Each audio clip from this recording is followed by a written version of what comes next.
बिस्मिल्लाहिर्रहमानिर्रहीम। खालिद बिन वलीद की अगली मंजिल सवा थी, जिसके मुतल्लिक उन्हें बताया गया था कि सरसब्ज़ व शादाब जगह है। उनके रास्ते में पहली बस्ती आई तो इससे कुछ दूर कमोबेश 40 घुड़सवारों ने मुसलमानों के हरावल पर इस तरह हमला किया कि घोड़े अचानक टीलों के पीछे से निकले, सरपट दौड़ते आए और बर्छियों से मुजाहिदीन पर हल्ला बोल दिया। मुजाहिदीन भी शाहसवार थे और इस तरह की छापा मार लड़ाई में महारत रखते थे, इसलिए उन्हें ज़्यादा नुकसान नहीं उठाना पड़ा। कुछ मुजाहिदीन जख्मी हो गए और उन्होंने हमला आवर सवारों में से 3-4 को गिरा लिया। यह गसानी सवार थे, जिन्होंने पहले हमले में मुसलमानों को बता दिया था कि वो लड़ना जानते हैं और उनमें लड़ने और मरने का जज्बा भी है। वो हल्ला बोलकर आगे निकल गए और बिखर गए थे। दूर जाकर वो फिर वापस आए। अब मुसलमान पूरी तरह तैयार थे। गसानियों ने हल्ला बोला। वो बर्छियों और तलवारों से मसल्ला थे। मुसलमानों ने उन्हें घेरे में लेने की कोशिश की, लेकिन वो बेजिगरी से लड़ते हुए निकल गए। उनका अंदाज जमकर लड़ने वाला था ही नहीं। तकरीबन इतने ही गसानी सवारों ने मुजाहिदीन के लश्कर के अकबी हिस्से पर हमला किया। यह भी छापा मार किस्म का हल्ला था। घोड़े सरपट दौड़ते आए और आगे निकल गए। खालिद बिन वलीद लश्कर के वस्त में थे। उन्हें इत्तला मिली तो उन्होंने लश्कर की तरतीब बदल दी, लेकिन वो लश्कर को ज्यादा ना फैला सके क्योंकि वो इलाका हमवार नहीं था। कुछ देर बाद खालिद बिन वलीद के सामने चंद एक गसानी कैदी लाए गए। उन्हें मुजाहिदीन ने घोड़ों से गिरा लिया था। उनसे जब जंगी नवैयत की मालूमात हासिल की जाने लगी तो उन सब ने बड़ी जुर्रत से बातें की। तुम जिधर जाओगे तुम पर हमले होंगे, एक कैदी ने कहा। जब आदमी नहीं होंगे वहां तुम पर औरतें हमला करेंगी, एक और कैदी ने कहा। तुम्हें किसने बताया है कि हम तुम्हारे दुश्मन हैं? खालिद बिन वलीद रजी अल्लाह तआला अन्हु ने पूछा। दुश्मन नहीं हो तो यहाँ क्यों आए हो? एक कैदी ने जवाब दिया। उन कैदियों ने और कुछ न बताया कि उनकी फौज कितनी है और कहाँ कहाँ है। उनसे यह पता चल गया कि तमाम सरहदी बस्तियों में उनके बादशाह का यह हुक्म पहुंचा था कि मुसलमानों पर हमले करते रहें, ताकि जब मुसलमान गसानियों की फौज के मुकाबले में आए तब वह थके हुए हों और कमज़ोर हो चुके हों। यहाँ से तुम्हें अनाज का एक दाना नहीं मिलेगा, एक कैदी ने कहा। पीने को पानी का एक कतरा नहीं मिलेगा। तुम्हारे ऊँटों और घोड़ों को हम भूखा मार देंगे, एक और कैदी ने कहा। हमारी जमीन से ये घास की एक पत्ती नहीं खा सकेंगे। क्या तुम्हारी मौत तुम्हें यहाँ ले आई है? एक और कैदी बोला। लड़ने आए थे तो खालिद बिन वलीद को साथ लाते, एक और कैदी ने कहा। वो आ जाता तो तुम क्या करते? खालिद बिन वलीद रजी अल्लाह तआला अन्हु ने पूछा। सुना है उसके सामने उसका कोई दुश्मन पांव पर खड़ा नहीं रह सकता, कैदी ने जवाब दिया। और सुना है वो बड़ा जालिम आदमी है, कैदियों को अपने हाथों कत्ल कर देता है। अगर वो इतना जालिम होता तो तुम इस वक्त अपने पांव पर खड़े ना होते, खालिद बिन वलीद ने कहा। तुम्हारे सर तुम्हारे कंधों पर ना होते। कहाँ है वो? कैदी ने पूछा। तुम्हारे सामने खड़ा है, खालिद बिन वलीद ने मुस्कुराते हुए कहा। मैं तुम्हारी बहादुरी की तारीफ करता हूँ। ऐसा हमला बहादुर किया करते हैं जैसा तुमने किया है। तमाम कैदियों पर खामोशी तारी हो गई थी और वो हैरत ज़दा तासुर चेहरों पर लिए खालिद बिन वलीद को देख रहे थे। क्या तुम मुझसे डर रहे हो कि मैं तुम्हें कत्ल कर दूंगा? खालिद बिन वलीद ने पूछा। नहीं, खालिद बिन वलीद ने खुद ही अपने सवाल का जवाब दिया। तुम्हें कत्ल नहीं किया जाएगा। तुम्हारे बहुत से भाई अभी हमारी कैद में आएंगे। किसी को कत्ल नहीं किया जाएगा। कत्ल वही होगा जो हमारे मुकाबले में आएगा। क्या तुम गसान के लश्कर के आदमी हो? नहीं, एक कैदी ने जवाब दिया। हम इस बस्ती के रहने वाले हैं। तुम मेरा नाम किस तरह जानते हो? खालिद बिन वलीद ने पूछा। इब्ने वलीद, एक उधेड़ उम्र कैदी ने जवाब दिया। तेरा नाम गसान के बच्चे बच्चे ने सुना है। गसान की फौज तेरे नाम से वाकिफ है। फारस की फौज को शिकस्त देने वाला सालार आम किस्म का इंसान नहीं हो सकता। लेकिन इब्ने वलीद, अब तेरा मुकाबला कबीला गसान से है। खालिद बिन वलीद उस शख्स के साथ बहस नहीं करना चाहते थे। उन्होंने उसके साथ और दूसरे कैदियों के साथ दोस्ताना अंदाज में बातें जारी रखी और उनसे कुछ बातें मालूम कर ली। मुर्रह वाकदी ने लिखा है कि खालिद बिन वलीद को अंदाज़ा ही नहीं था कि गसानियों और रोमियों तक उनका सिर्फ नाम ही नहीं पहुंचा था, बल्कि उनके नाम के साथ कुछ रवायतें और हकायतें भी पहुंच गई थी। बाज़ लोग खालिद बिन वलीद रजी अल्लाह तआला अन्हु को माफूकुल फितरत शख्सियत समझने लगे थे। खालिद बिन वलीद आगे बढ़ते गए। गसानियों के गिरोहों ने 2 और जगहों पर मुसलमानों के लश्कर पर हमला किया। एक हमला जो छापा मार किस्म का था, खासा सहज था। मुसलमान चूंकि चौकस और तैयार थे, इसलिए उनका ज्यादा नुकसान ना हुआ। हमला आवरों का जानी नुकसान ज्यादा हुआ। खालिद बिन वलीद को कैदियों से मालूम हो चुका था कि उन पर इन हमलों का मकसद क्या है। उन्होंने सोचा कि इस तरह मज़ाहमत जारी रही तो उन्हें अपने लश्कर के खाने पीने के लिए भी कुछ नहीं मिलेगा। वो सवा के करीब जोहर और असर के दरमियान पहुंचे तो उन्हें बड़ा ही वसी सब्जादार नजर आया। उसमें बेशुमार भेड़े बकरियां और मवेशी चर रहे थे। यह वसी चरागाह थी। उसके करीब सवा की बस्ती थी। खालिद बिन वलीद ने इस ख्याल से कि पेशतर इसके कि उन पर हमला हो, उन्होंने हुक्म दे दिया कि तमाम भेड़ बकरियां और मवेशी पकड़ लिए जाएं और उन्हें खाने के लिए और उनमें जो दूध देने वाले जानवर थे उन्हें दूध के लिए इस्तेमाल किया जाए।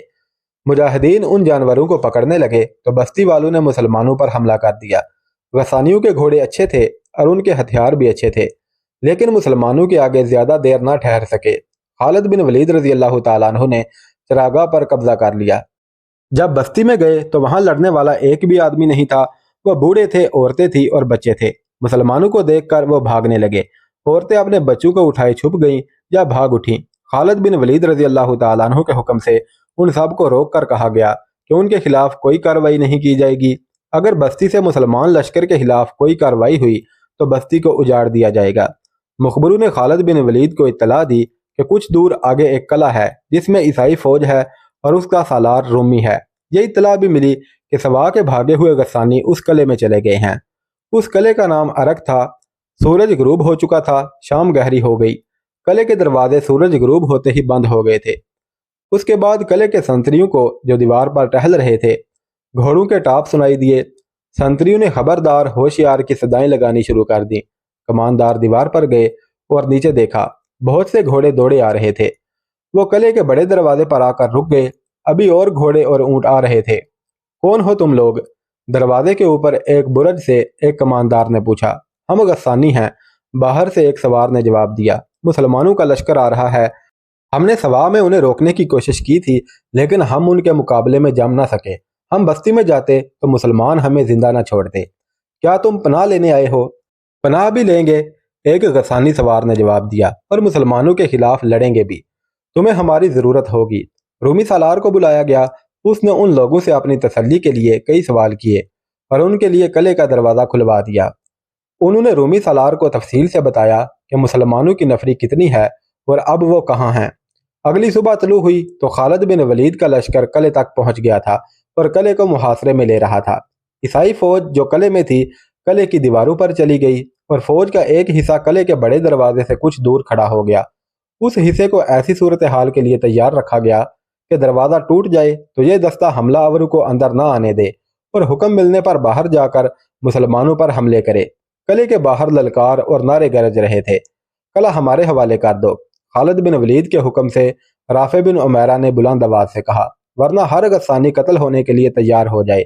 हथियार डाल दो और किसी को बाहर भेजो जो हमारे साथ सुलह की शर्तें तय करे। ऐ मुसलमानों, ऊपर से एक कमानदार ने ललकार कर कहा, यह कला तुम्हें इतनी आसानी से नहीं मिलेगा।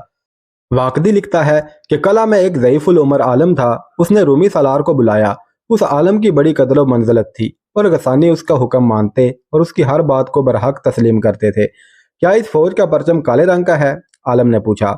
हाँ मुकद्दस बाब, रूमी सालार ने जवाब दिया। उनका झंडा नजर आ रहा है जो सफ़ेद और काले रंग का है।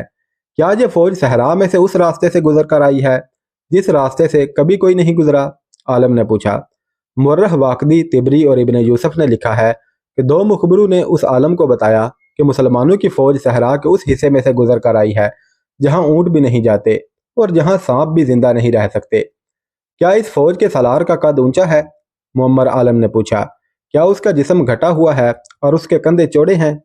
मुकद्दस बाब, किसी ने जवाब दिया, कद तो उन सब के ऊंचे हैं और जिस्म भी घटे हुए हैं, लेकिन उसके कंधे सबसे चौड़े हैं।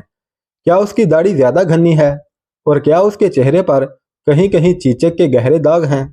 हाँ मुकद्दस दरवेश, किसी और ने जवाब दिया, उसकी दाढ़ी दूसरों से ज्यादा घनी है और ये दाढ़ी उसके चेहरे पर बहुत अच्छी लगती है और उसके चेहरे पर चीचक के कुछ दाग हैं। उस आलम दरवेश ने रूमी सालार और ईसाई सरदारों की तरफ देखा और कुछ देर खामोश रहा। फिर उसने अपना सर दाएं बाएं 2 बार हिलाया।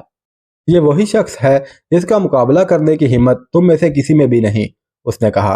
मुकद्दस बाप, तू क्या कह रहा है? रूमी सालार ने कहा।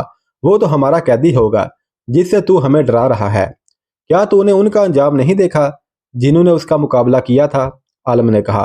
क्या वो आसमानों का कोई देवता है जिसे जमीन का कोई इंसान शिकस्त नहीं दे सकता? एक ईसाई सरदार ने पूछा। ए ईसाई सरदार, आलम ने कहा, वो चौड़े कंधू और चीचक के दागों वाला जो मदीना से आया है, उसके पास अलम है और मेरे पास इलम है। तेरे पास ना अलम है ना इलम, तू रूमी नहीं, तू गस्सानी भी नहीं, और जो मुझे नजर आता है वो तू नहीं देख सकता, और तू कहता है कि वो आसमान का देवता तो नहीं। सुन रूमी सालार, और तू भी सुन ईसाई सरदार, जो अपने लश्कर को उस सहरा में से जिंदा गुजार लाया है जहाँ की रेत पहले अंधा करती है, फिर जिस्म को खुश्क लकड़ी बनाती है और फिर जला देती है, वो इंसान आसमानों के देवताओं को भी शिकस्त दे सकता है। मैं कुछ और नहीं कहता सिवाय इसके कि कला उसके हवाले कर दो, और अगर लड़ना चाहो तो अकल और होश से काम लेना, लेकिन अकल तुम्हारा साथ नहीं देगी। उस वक्त जब ये आलम और दरवेश कलादार और ईसाई सरदारों को बता रहा था कि वो खालिद बिन वलीद के मुकाबले में आए, तो जरा सोच लें। उस वक्त कले के अंदर मुसलमानों की ललकार सुनाई दे रही थी, दरवाजे खोल दो, हथियार डाल दो, हम कला लेने आए हैं, अपने लश्कर को, औरतों को और बच्चों को बचाओ। रूमी सालार ईसाई सरदारों के साथ कले की दीवार पर आया और हर तरफ जाकर देखा। उसे मुसलमानों की तादाद इतनी ज्यादा दिखाई नहीं दे रही थी कि वो कला सर कर लेती, लेकिन वो मुसलमानों का परचम अकाब देखता तो वो अपने आप में धचका महसूस करता था। क्या यही है सारा लश्कर? रूमी सालार ने किसी से पूछा। यही नहीं हो सकता, यह लश्कर इतना ही है, उसे जवाब मिला। तीरों का मी बरसा दो इन पर, उसने हुक्म दिया। करीब आए तो बर्छियां फेंको। दीवार से तीरों की बुछाड़ें आने लगी। खुदा की कसम, ये तीर हमें नहीं रोक सकते, खालिद बिन वलीद ने गला फाड़ कर कहा। ऐसे तीर हम पर बहुत बरसे हैं। तीर अंदाजों को आगे करो, दरवाजों पर हल्ला बोल दो और सबसे कह दो कि ये शाम का पहला कला है। अगर हम पहले कले पर हार गए तो शिकस्त हमारा मुकद्दर बन जाएगी। खालिद बिन वलीद के कासदों ने जब कले के चारों तरफ यह पैगाम पहुंचा दिया तो तीर अंदाज तीरों की बौछार में आगे बढ़े और अंधाधुंध नहीं बल्कि एक एक आदमी का निशाना लेकर तीर चलाने लगे। सबसे ज्यादा तीर अंदाज कले के बड़े दरवाजे के सामने जमा हो गए थे और दरवाजे के ऊपर और बुर्जों में तीर फेंक रहे थे। मुजाहिदीन की बेखौफी और शुजात का यह आलम था कि कई मुजाहिदीन दरवाजे तक पहुंच गए और कुल्हाड़ियों से दरवाजा तोड़ने लगे। दरवाजा मजबूत था, जिसे इस हालत में तोड़ना आसान नहीं था कि ऊपर से तीर आ रहे थे, लेकिन मुजाहिदीन की इस जुर्रत ने और लश्कर के नारों ने कले वालों का हौसला तोड़ दिया। उन पर अपने आलम दरवेश की बातों का असर भी मौजूद था। अब भी वक्त है। खालिद बिन वलीद के हुक्म से एक बुलंद आवाज वाले मुजाहिद ने ऐलान किया, कला दे दोगे तो फायदे में रहोगे, कला हमने खुद ले लिया तो हमसे रहम की उम्मीद ना रखना। थोड़ी ही देर बाद कले पर सफेद झंडा लहराने लगा। खालिद बिन वलीद ने अपने सालारों की तरफ कासद दौड़ा दिए कि रुक जाओ, बाहर आकर बात करो। मुसलमानों की तरफ से ऐलान हुआ। कले का दरवाजा खुला। रूमी सालार 2-3 ईसाई सरदारों के साथ बाहर आया और मदीना के उस सालार के सामने आन खड़ा हुआ जिसके कंधे चौड़े, दाढ़ी घनी और जिसके चेहरे पर चिचक के चंद एक दाग थे। खुदा की कसम, तू अकल वाला है, खालिद बिन वलीद ने रूमी सालार से कहा। तूने अपनी आबादी को और अपने लश्कर को कत्लेआम से बचा लिया है। अब तू मुझसे वो तवक्को रख सकता है जो दोस्त दोस्तों से रखा करते हैं। खालिद बिन वलीद ने अपना हाथ उसकी तरफ बढ़ाया तो रूमी सालार ने मुसाफे के लिए अपना हाथ बढ़ा दिया। हाथ नहीं, खालिद बिन वलीद ने कहा, पहले तलवार। रूमी सालार ने अपनी कमर बंद से तलवार में न्याम खोलकर खालिद बिन वलीद के हवाले कर दी। फिर ईसाई सरदारों ने अपनी अपनी तलवारें उतारकर खालिद बिन वलीद के आगे फेंक दी। अब बता ए सालार मदीना, रूमी सालार ने पूछा, तेरी और शर्त क्या है? क्या हमारी जवान लड़कियां और बच्चे तेरे लश्कर से महफूज रहेंगे? हम तुम्हारी लड़कियां उठाने नहीं आए ए रूमी सालार, खालिद बिन वलीद ने कहा। हम जिजिया लेंगे, कोई और महसूल नहीं लेंगे। अगर तू कुछ देर और लड़ता और हम कला अपने जोर पर ले लेते तो अरग की ईंट से ईंट बच जाती और अंदर लाशों के ढेर लगे होते। अब तू अमन से आया है तो अमन से जा, अपनी लड़कियों को, बच्चों को और उनकी माओं को साथ ले जा, और दिल में ये बात रख कि हम लूट मार करने नहीं आए, हम कुछ देने आए हैं। ये हमारा अकीदा है, इस्लाम, इस पर गौर करना। मुर्रख लिखते हैं कि रूमी सालार और ईसाई सरदार खौफजदा हालत में आए थे। खौफ ये था कि खालिद बिन वलीद उन्हें कत्ल करा देगा और कले में कुछ भी नहीं छोड़ेगा, लेकिन खालिद बिन वलीद ने जिजिया के सिवा और कोई शर्त आयद ना की। अब रूमी और ईसाई खौफजदा नहीं, हैरत ज़दा थे। उन्हें यकीन नहीं आ रहा था कि कोई फाते मफतूह के साथ इतनी फ्याजी से भी पेश आ सकता है। उन लोगों पर करम यह किया गया कि सिर्फ फौज को वहां से निकाला गया, बाकी तमाम आबादी अमन व अमान में वहां मौजूद रही। खालिद बिन वलीद को वहां से मकामी गाइड मिल गए थे। अरग से आगे 2 मकामात सहना और कदमा थे। खालिद बिन वलीद ने अरग पर कब्जा कर लिया था, लेकिन अपने लश्कर को कस्बे के बाहर हैमादन किया। रात को खालिद बिन वलीद ने अपने सालारों के साथ बड़े जज्बाती अंदाज से अल्लाह का शुक्र अदा किया। शाम के पहले ही कलादार ने हथियार डाल दिए थे। मुर्रख लिखते हैं कि शाम की सरहद से करीब पहुंचकर खालिद बिन वलीद की चाल ढाल में तब्दीली सी आ गई थी। वो सुरह रंग का अमामा सर पर रखते थे। मुसैलमा कज़्ज़ाब की तलवार उनके पास रहती थी। रसूल अकरम सल्लल्लाहु अलैहि वसल्लम का दिया हुआ मुकद्दस परचम उनके खैमे पर लगा रहता और खालिद बिन वलीद को अक्सर देखा गया कि उस मुकद्दस परचम पर नजरें गाड़े खड़े हैं। कूच और पेशकदमी के दौरान भी वो इस परचम अकाब को देखते तो उनकी नजरें कुछ देर परचम पर जमी रहती। उन्हें शायद ये एहसास परेशान कर रहा था कि वह वतन से बहुत दूर एक ताकतवर मुल्क को फतह करने आ गए हैं, लेकिन उनकी बातों और मुस्कुराहटों में हौसला मंदी साफ नजर आती थी।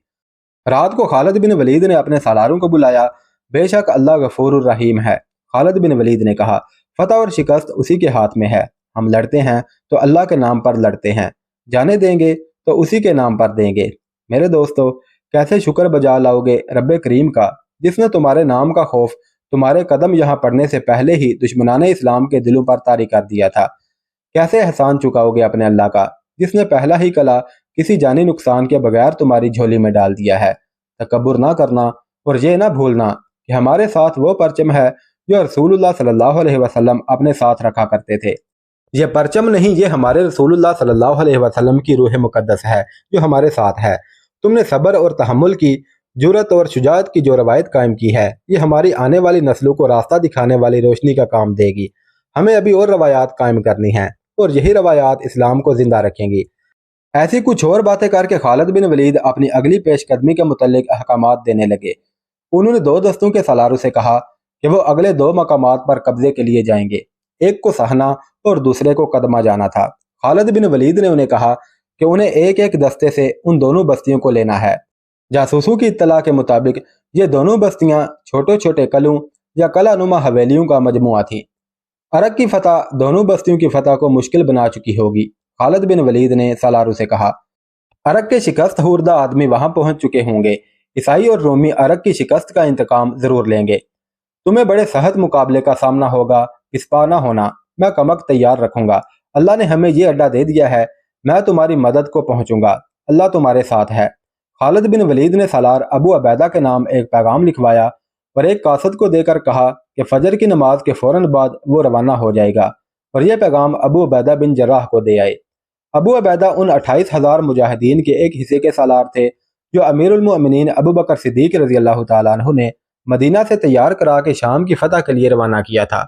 उस लश्कर के 4 हिस्से किए गए थे और हर हिस्सा शाम की सरहद पर एक दूसरे से दूर मुख्तलिफ जगहों पर पहुंच गया था। सलार अबू अबैदा जाबिया के इलाके में थे। खालिद बिन वलीद ने उन्हें पैगाम भेजा कि वो जहां भी हैं वहीं रहें और जब तक उन्हें खालिद बिन वलीद की तरफ से कोई हुक्म ना मिले वो कोई हरकत ना करें। और मैं तदमुर जा रहा हूँ, खालिद बिन वलीद ने अपने सलारों को बताया। तदमुर बाकायदा कला है, उसे सर करना आसान नहीं होगा, इसलिए उसे मैंने अपने जिम्मे ले लिया है।